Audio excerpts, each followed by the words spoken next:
So in internal heat generation, let us take condition number 3. In case number 3, one surface, I will write one surface of wall is insulated. Okay. Now consider again a plain wall like this and one wall surface that I am insulating. Like this wall surface, I will put the insulation. If I am considering this as x is equal to 0, this as x is equal to L, there is the internal heat generation, that is QG, which is uniform internal heat generation. Then the maximum temperature in the wall will be logically here, because there is a insulation. No heat can transfer the boundaries here to the left hand side. Okay. So somewhere the temperature distribution could be like this. If this is temperature T, or I will write temperature Ts as the surface temperature, and at this point that I am writing, this is the T1. Okay. So what happens at x is equal to 0, T is equal to T max. As there is a T max, I will take the dt by dx. So the dt by dx value will be equals to 0. Now again, the same thing I need to do. I need to find that maximum temperature. This is logically at maximum temperature at x is equal to 0. So there is no need of x max now. X max is x is equal to 0. But I need to see what is the temperature distribution. And if I am interested to find temperature anywhere at any edge, what is the equation of this curve that I need to find out. So let us start with the same equation, that d2t by dx square plus internal heat generation Qg by K is equal to 0. Again the assumptions are steady state with internal heat generation. Then reduce the equation to dt by dx, or I will write d2t by dx square is equal to minus Qg by K.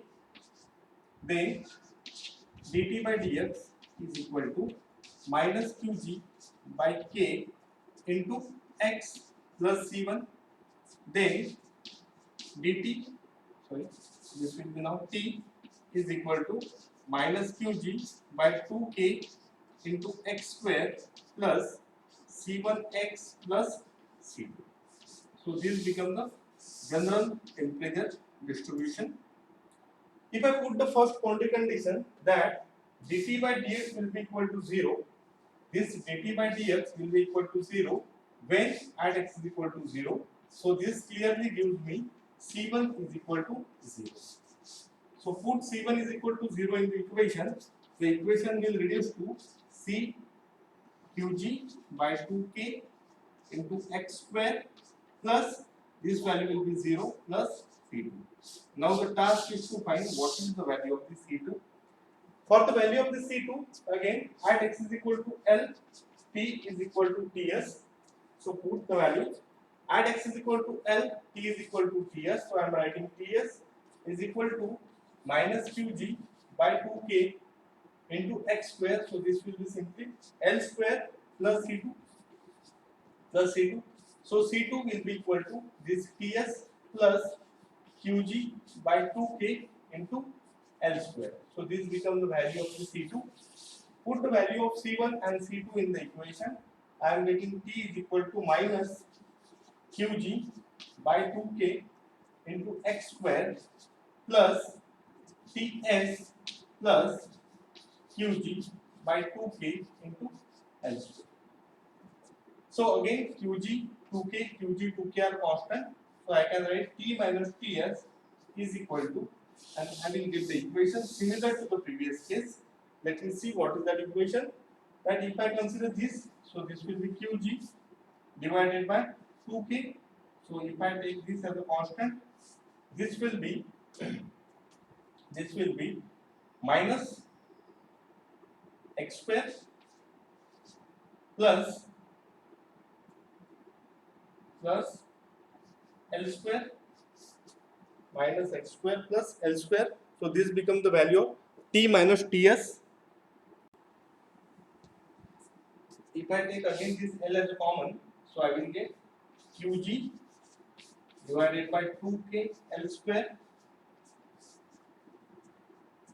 and rearrange is 1 by 1 minus x by L.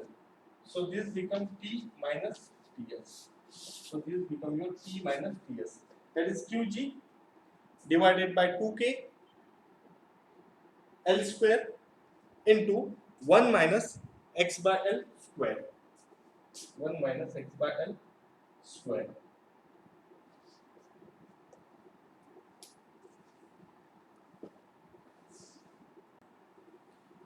Now for maximum temperature, we know the location that it is at x is equal to 0. So simply put T minus Ts, that is T max, or I will write T max minus Ts is equal to Qg by 2k into L square. So this becomes Qg by 2k into L square because that x is equal to 0. And if I take again now T minus Ts divided by T max minus Ts, so this becomes this Qg by 2k will get cancelled out. Only remaining term will be 1 minus x by L square. 1 minus x by L square. So this become your T minus Ts divided by T max minus Ts 1 minus x by square. How we can use this equation? So if you know the value of the Ts, that is surface temperature, if you know this maximum value, that is the T1 temperature, then if you know x and L, it means if you know this value, that what is the thickness, anywhere, say for example here I am interested what is the value of T. So this value at this x I can calculate with the help of the equation, provided that this equation is only applicable for what? This condition, because we have derived this equation for the wall which is insulated at one end. Okay.